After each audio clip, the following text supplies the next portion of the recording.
صحابہ کے گشت کا موضوع ملاقاتیں کرنا نہیں تھا، جو ہمارے تبلیغ میں اس زمانے میں ساری دنیا میں ایک مزاج اور معمول یہ بن کر رہ گیا کہ بھئی ملاقاتوں کے لیے گشت کر لو، ملاقاتوں کے لیے گشت کر لو، کسی بھی ملک میں کہیں بھی ہو تم ملاقات کے لیے گشت کر لو۔ یہ پوچھ لے گا کہ آج مجھ سے میرے ذمہ کس سے ملاقات کرنا طے ہوا مشورے میں، وہ اس سے محض ملاقات کے ارادے سے چلا جائے گا۔ حالانکہ ہمیں صحابہ کے گشت میں جو سب سے بنیادی چیز ملی وہ گشت کے ذریعے، وہ گشت کو ذریعہ سمجھتے تھے ایک مسلمان کو اس کے ماحول سے نکال کر علم اور ایمان کے اجتماعی ماحول میں لانے کے لیے۔ یہ گشت کے لیے نکلنے والوں کا ارادہ یہ ہوتا تھا، گشت کے لیے نکلنے والوں کا، میری بات توجہ سننا بھائی، گشت کرنے والوں کا ارادہ یہ ہوتا تھا کہ اسے اس کے ماحول سے نکال کر اپنے ماحول میں لانے۔ سب سے بڑا مقصد دعوت کے ذریعے اپنے یقینوں کا بدلنا، اس یقین کے بدلنے کا جو اصل تعلق تھا وہ مسجد میں ایمان کے حلقوں میں جڑنے سے یقین کے بدلنے کا تعلق تھا۔ میں ایک بہت اہم بات عرض کر رہا، یہ مت سمجھو کہ تبلیغ میں گشت برائے ملاقات ہے، بلکہ تبلیغ میں گشت صحابہ کا اس کا مقصد ہوتا تھا کہ اس کو کسی طرح اپنے ساتھ لے کر آئیں، اپنے ساتھ لے کر آئیں اجتماعی ماحول میں، اپنے ساتھ لے کر آئیں اجتماعی ماحول میں، دعوت دے کر عمل کے ماحول میں لانا، یہ گشت کا موضوع تھا۔ دعوت دے کر عمل کے ماحول میں لانا یہ گشت کا موضوع تھا، اور ایمان کے حلقوں میں جمع کر کے اپنے ایمان میں کمال پیدا کرنا یہ گشت کا مقصد تھا۔ تمہیں میں بہت ضروری بات عرض کر رہا ہوں، یہ گشت کا مقصد۔ آپ گشت کس لیے کر رہے ہیں؟ آپ گشت کس لیے کر رہے ہیں؟ کبھی ہم کام کرنے والے کسی بھی ملک میں رہنے والے ہوں، ہم ذرا غور کریں ہم گشت کیوں کر رہے ہیں؟ ہمارے گشت کا صحابہ کے گشت کے مقصد سے، ہمارے گشت کا صحابہ کے گشت کے مقصد کے ساتھ کتنی مشابہت ہے؟ ہمارے گشت کرنے کا صحابہ کے گشت کے ساتھ کے مقصد کے ساتھ کتنی مشابہت ہے؟ ایسا تو نہیں کہ صحابہ گشت کرتے ہوں کسی اور مقصد کے لیے، ہم گشت کرتے ہوں کسی اور مقصد کے لیے۔ ہر گشت کرنے والا کسی ملک میں کر رہا ہو وہ یوں سوچے کہ میں صحابہ کی نقل اتار رہا ہوں، صحابہ کی مشابہت میں گشت کر رہا ہوں، ان کے گشت کا کیا مقصد تھا؟ خوب غور کرو صحابہ کی سیرت پر، خوب غور کرو صحابہ کی سیرت پر کہ ان کے گشت کا کیا موضوع تھا، اور کیوں گشت کرتے تھے صحابہ پر۔ چنانچہ آپ اگر غور کریں، حیات الصحابہ کو پڑھیں کام کو سمجھنے کے اعتبار سے، تو سب سے بنیادی چیز آپ کو یہ ملے گی کہ صحابہ سے ملاقاتیں کرتے تھے انہیں مسجد میں ایمان کی مجلسوں میں جوڑنے کے لیے، مسجدوں میں ایمان کی مجلسوں میں جوڑنے کے لیے۔ یوں نہیں کہ آپ کو کچھ دین کے بارے میں معلومات ہیں، آپ نے ملاقات کر کے کان میں بات ڈال دی۔ مولانا صاحب فرماتے تھے کان میں بات ڈالنا تبلیغ نہیں ہے، دلوں میں اتارنا تبلیغ ہے، دلوں میں اتارنا تبلیغ ہے۔ چنانچہ دعوت کا سب سے بنیادی مقصد اپنے یقینوں کو بدلنا اور ایمان میں اتنا کمال پیدا کرنا کم سے کم کہ جس سے اللہ کے اوامر پورے ہوں اور یہ ایمان ہمیں حرام سے روک دے. کم سے کم اتنا ایمان، اس سطح پر ایمان کا لانا، وہ اس کا طریقہ یہ تھا کہ ایک دوسرے کو دعوت دے کر کہتے تھے کہ آؤ ہمارے ساتھ اپنے رب پر ایمان لے آویں. یہ صحابہ کے گشت کا موضوع تھا. عبداللہ بن رواحہ ایک سے ملاقات کرتے اور کہتے کہ تھوڑی دیر کے لیے ہمارے ساتھ آ جاؤ، اپنے رب پر ایمان لے آویں. معاذ بن جبل سید العلماء ہیں، وہ ملاقاتیں کر کے کہتے کہ آؤ بیٹھو ہمارے ساتھ اپنے رب پر ایمان لائیں. معاذ بن جبل رضی اللہ عنہ کے اس عمل سے ہی امام بخاری رحمۃ اللہ علیہ نے یہ بات ثابت کی ہے کہ مسجدوں میں ایمان کے حلقے یہ ایمان کے بڑھنے کا سبب ہیں. سب سے پہلی بات تو یہ ہے کہ ہر مسلمان کو خود اس بات کا دل میں داعیہ پیدا ہو کہ میں اپنے ایمان میں کمال پیدا کروں، اس لیے کہ وہ منافق کا ہی قلب ہے، وہ منافق کا ہی دل ہے جو ایمان سے مستغنی ہوگا،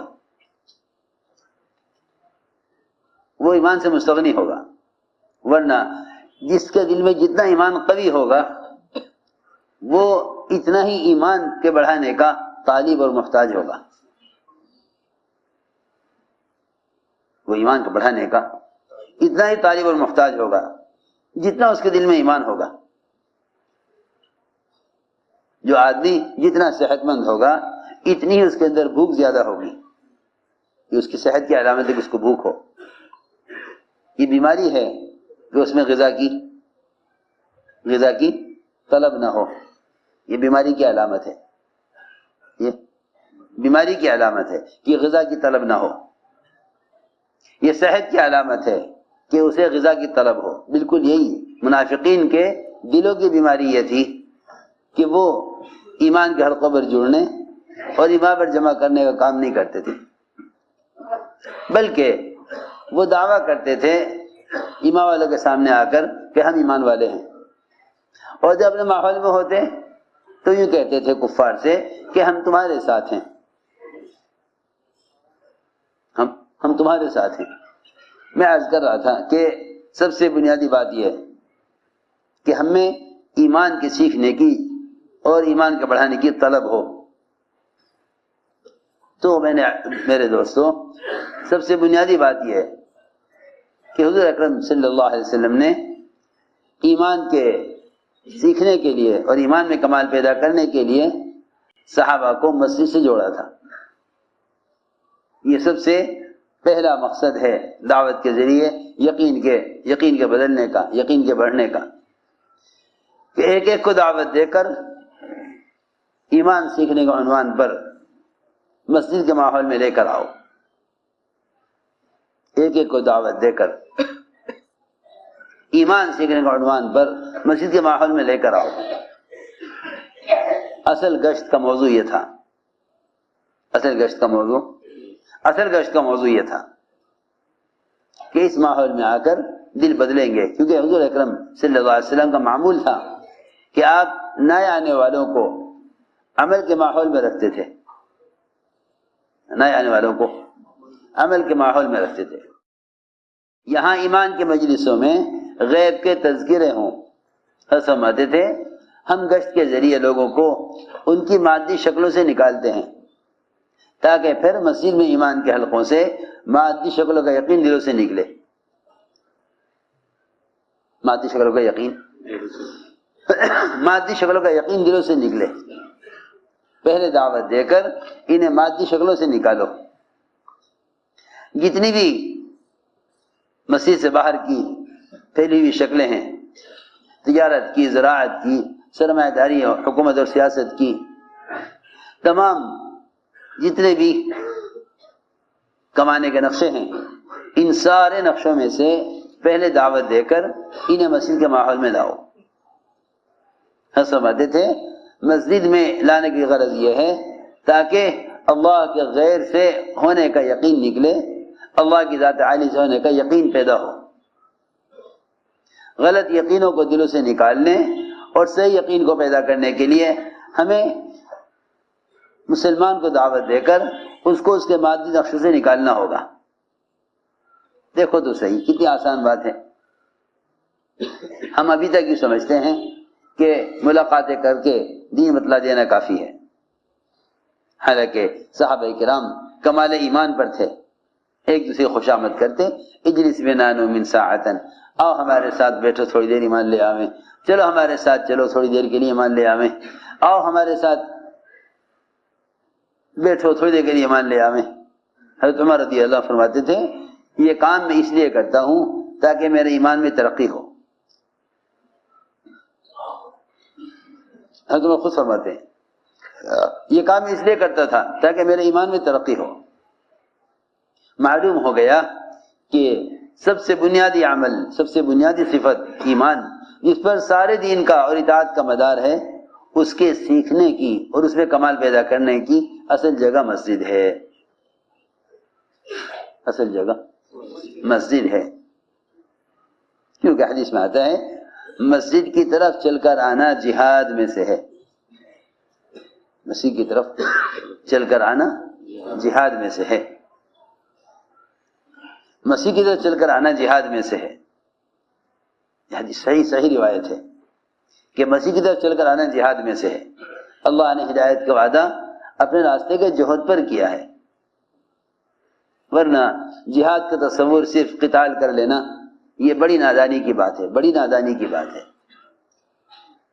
اصل تو جس جہد سے تربیت مقصود ہے، اور تربیت کا تعلق اعمال مسجد سے ہے، تربیت کا تعلق اعمال مسجد سے ہے۔ حضور اکرم صلی اللہ علیہ وسلم کا یہ معمول تھا کہ آپ ہر آنے والے کو چاہتے تھے وہ اس ماحول میں رہے، ہر آنے والے کو چاہتے تھے اس ماحول میں رہے، یہاں تک کہ وہ مشرکین اور کفار جو میدان قتال میں بھی باوجود تلواروں کے سائے میں اسلام قبول کرنے کو تیار نہیں ہوتے تھے، ایسے کفار کو صحابہ امن دے کر اپنے ماحول میں لے آتے تھے، اپنے ماحول میں لے آتے تھے۔ اتنا مؤثر تھا اجتماعی عمل کا ماحول، اتنا مؤثر تھا اجتماعی عمل کا ماحول کہ یہ فرمایا قرآن میں کہ اگر کوئی مشرک تم سے پناہ مانگے تو اس کو پناہ دے دو تاکہ وہ تمہارے ماحول میں آ کر قرآن سنے۔ اللہ اکبر۔ جب یہ ماحول ایک ضدی کافر کے لیے مؤثر ہے تو یہ ماحول ایک مسلمان کے لیے کتنا مؤثر ہوگا؟ جب ماحول ایک ضدی کافر کے لیے مؤثر ہے تو ایک مسلمان کے لیے کتنا مؤثر ہوگا؟ یہ سوچنے کی بات ہے۔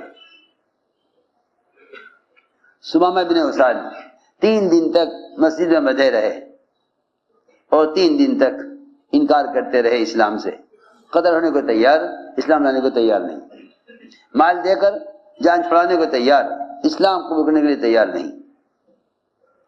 آپ ہر دن فرماتے نہیں آج اور اس کو مسجد میں رہنے دو، آج اور اس کو مسجد میں رہنے دو، ابھی یہ تیار نہیں ہوا، ابھی یہ پکا نہیں، اسے ابھی اور مسجد میں رہنے دو۔ جب 3 دن پورے ہو گئے آپ ہمارے صحابہ سے بس اب 3 دن اس کے مسجد میں پورے ہو گئے ہیں، 3 دن مسجد میں پورے ہو گئے، ہم تو 72 گھنٹے مسجد کے ماحول میں رہ کر اپنے مہینے بھر کے دل کے میل کچیل کو نکالنے کو اہمیت نہ دیں، وہاں ایک ضدی کافر کے دل سے کفر کا جذبہ ختم کرنے اور ایمان کا جذبہ پیدا کرنے کے لیے آپ نے اس کے 3 دن مسجد میں گزروائے، 3 دن مسجد میں گزروائے۔ ہم یوں سوچیں ہم تو ملازم ہیں، 3 دن ہمارے لیے لگانا ضروری نہیں، 3 دن لگانا ضروری نہیں، ہم تو ملازم ہیں، جو فارغ ہو وہ لگا لے۔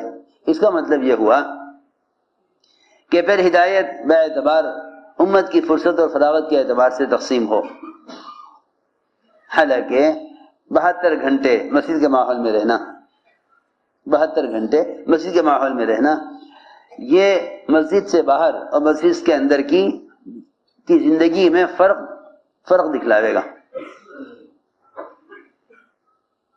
3 دن جب پورے ہو گئے، فرمایا صحابہ سے کہ اسے سمامہ کو کھول دو۔ 3 دن اس کے پورے ہو گئے، 3 دن پورے ہوئے، سمامہ کو کھولا، یہ وہاں سے نکلے، غسل کیا، پاک کپڑے پہنے، واپس مسجد میں آئے، آ کر کلمہ شہادت پڑھ کر اسلام میں داخل ہوئے۔ یہ ایک ایسا معمول تھا، یہ ایسا معمول تھا، یہ ایک معمول تھا۔ یہ حکم بن کیسان کو صحابہ نے دعوت دی، یہ اپنی قوم کے سردار تھے، ان اسلام سے انکار کر دیا، بہت کوشش کی نہ مانے۔ صحابہ نے کہا یا تو اسلام لے آؤ ورنہ قتل کریں گے۔ جب صحابہ قتل کرنے لگے انہیں، حکم بن کیسان کو، تو مقداد کو خیال ہوا کہ یہ اسے قتل کر رہے، اور اگر میں اس کو امن دے کر ماحول میں لے جاؤں، میں اس کو امن دے کر ماحول میں لے جاؤں، جو آدمی قتل ہونے کے ڈر سے بھی اسلام قبول کرنے کو تیار نہیں، حکم بن کیسان کو حضرت مقداد نے امان دے دی۔ جیسی امان دی، سارے مسلمانوں نے ان سے تلوار روک لی۔ ایک مسلمان نے ایک کافر کو امان دے دی۔ اس زمانے میں مسلمانوں کا حال یہ ہے کہ اگر ایک مسلمان کو مسلمانوں کی ایک جماعت معاف کر دے تو دوسری جماعت معاف نہیں کرے گی، یہ مسلمانوں کا حال ہے، یہ مسلمانوں کا حال ہے کہ اگر ایک مسلمان کو مسلمانوں کی ایک جماعت معاف کر دے تو دوسری جماعت معاف نہیں کرے گی۔ اور وہاں ایسی اجتماعیت مسلمانوں میں کہ اگر ایک کافر کو ایک مسلمان امان دے دے تو سارے مسلمان اس کافر سے بھی تلواریں روک لیں، بھئی نہیں، ہمارے ایک مسلمان نے اس کو امان دے دی ہے، اب یہ کافر سارے مسلمانوں کے درمیان مامون ہے۔ یہ سوچنے کی بات ہے۔ اس زمانے میں ساری مسلمانوں کی جمعیتیں، تنظیمیں، تحریکیں اس لیے ناکام ہیں کہ ان کا اجتماعی طور پر کسی ملک میں رہنے والے ایک مسلمان تو بہت دور کی بات ہے، ایک غیر مسلم کے بارے میں بھی ان کا اپنا کیا جذبہ، کیا خیال ہے۔ سب کو یہ چاہیے اپنے جذبات کو صحابہ کرام کے جذبے کے مشابہ کریں۔ دعوت کا کام یہ نہیں کہ تم ایک تبلیغ کا پروگرام بنا لو اور کام کر لو، ہر قدم پر یہ دیکھنا پڑے گا کام کرنے والوں کو کہ میرا جذبہ صحابہ کے جذبے کے مشابہ ہے کہ نہیں،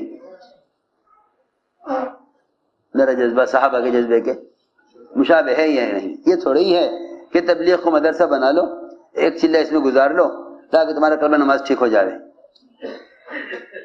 اتنی سی بات نہیں تھی۔ بات یہ تھی کہ تم چل پھر کر ایک ایک کو اپنے ماحول میں لے کر آؤ۔ حکم بن کیسان کو حضرت مقداد نے امان دے دی، لے آئے، لا کر مسجد نبوی میں آپ کے حوالے کیا کہ یہ اپنے قوم کا سردار ہے، اسلام سے انکار کرتا تھا، صحابہ قتل کر رہے تھے، میں امن دے کر آپ کے پاس لے آیا، امن دے کر آپ کے پاس لے آیا۔ آپ سمجھانے بیٹھے، سمجھاتے رہے، دیر ہو گئی، تھک گئے آپ۔ حکم بن کیسان تیار نہیں اسلام لانے کو۔ حضرت عمر کو خیال آیا کہ اس پہ کب تک محنت کریں گے، اس کے مقدر ایمان لانا نہیں ہے۔ حضرت عمر رضی اللہ تعالیٰ نے یہ کہہ دیا کہ اسے میرے حوالے کر دیے تاکہ میں اسے قتل کر دوں، یہ اس کا ٹھکانہ جہنم میں ہے، یہ کبھی ایمان نہیں لاوے گا۔ لانا ہوتا ایمان تو لے آتا، اب تک ایمان لانا ہوتا تو اب تک لے آتا، اس کے مقدر میں ایمان لانا نہیں، اسے میرے حوالے کر دیے، میں اسے قتل کروں تاکہ یہ جہنم میں اپنے ٹھکانے پر پہنچ جائے۔ حضرت فرماتے ہیں میں نے تو آپ کی خیر خواہی میں اور آپ کی تکان کو دیکھ کر یہ بات کہی، مگر آپ کو میری بات سے ناگواری ہوئی۔ آپ کو میری بات سے، ہم تو ایک آدمی کو سمجھا رہے اور اس پر کوشش کر رہے، اور تم اسے قتل کی دھمکی دے کر اسے خائف کر رہے۔ اوہو، جن پر آپ محنت کرتے تھے ان کے بارے میں بھی آپ کا جذبہ یہ نہیں تھا کہ انہیں قتل ہی کر دیا جاوے۔ حضرت فرماتے ہیں مجھے بڑی ندامت ہوئی کہ میں کیوں بولا تھا، آپ نے میری طرف کوئی توجہ نہیں دی، آپ کو میری بات سے ناگواری ہوئی۔ آپ دعوت دیتے رہے یہاں تک کہ حکم بن کیسان نے اسلام قبول کر لیا۔ اللہ تعالی کام کرنے والوں کی آخری کوشش کو دیکھتے ہیں، آخری کوشش کو، کہاں تک انہوں نے محنت کی، کہاں تک انہوں نے محنت کی، آخری کوشش کو دیکھتے ہیں۔ جب روم والے مقابلے پر آ گئے، حضرت خالد بن ولید ادھر مسلمانوں کے امیر، ادھر جرجہ روم کی فوج کا سپہ سالار، آمنے سامنے دونوں مقابلے پر۔ اس مقابلے کے وقت میں بھی دعوت پر اتنا یقین کہ اگر آج اس وقت ان کو دعوت دی جاوے تو ممکن ہے کہ اللہ تعالیٰ اس وقت ان کو اسلام کی ہدایت دے دے۔ یہ نہیں کہ دعوت تو پہنچ چکی ہے، پھر تیار نہ ہوئے، پھر جزیے میں بھی تیار نہ ہوئے، پھر تو قتال کا ہی نمبر ہے۔ جب صحابہ کا جذبہ میدان جنگ میں، میدان قتال میں دعوت دینے کا ہو تو بتاؤ صحابہ امن کے ماحول میں کتنی دعوت دیتے ہوں گے؟ سوچنے کی بات ہے۔ جن کا جذبہ میدان قتال میں دعوت دینے کا ہو، ان کا جذبہ امن کے ماحول میں کتنا دعوت دینے کا ہوتا ہوگا؟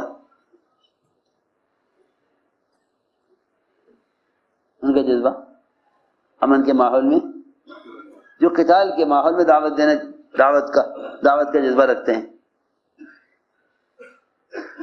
حضرت خالد رضی اللہ تعالیٰ نے میدان قتال میں جرجہ سے کہا کہ جرجہ میں تم سے کچھ بات کرنا چاہتا ہوں، حالانکہ دونوں طرف آمنے سامنے فوجیں، حملہ کسی بھی لمحے حملہ ہونے والا ہے۔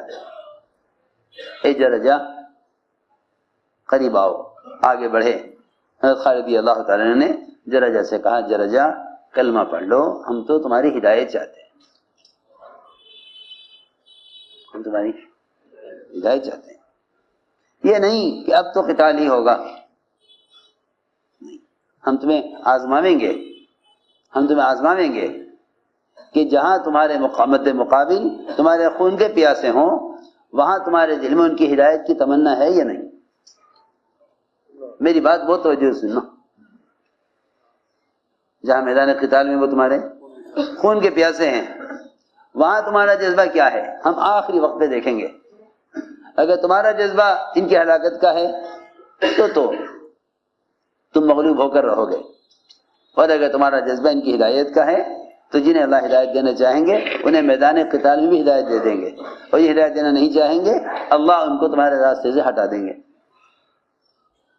اور چنانچہ جرجہ نے میدان قتال میں پیچھے فوج منتظر، سپہ سالار حکم دے حملے کا تو حملہ کریں، وہ سپہ سالار اسلام میں داخل ہو گئے۔ جی ہاں، پوری روم کی فوج کا، روم کی پوری فوج کا کمانڈر وہ اسلام میں داخل ہو گئے۔ جلدی سے خالد ان کے کلمہ پڑھتے ہی انہیں اپنے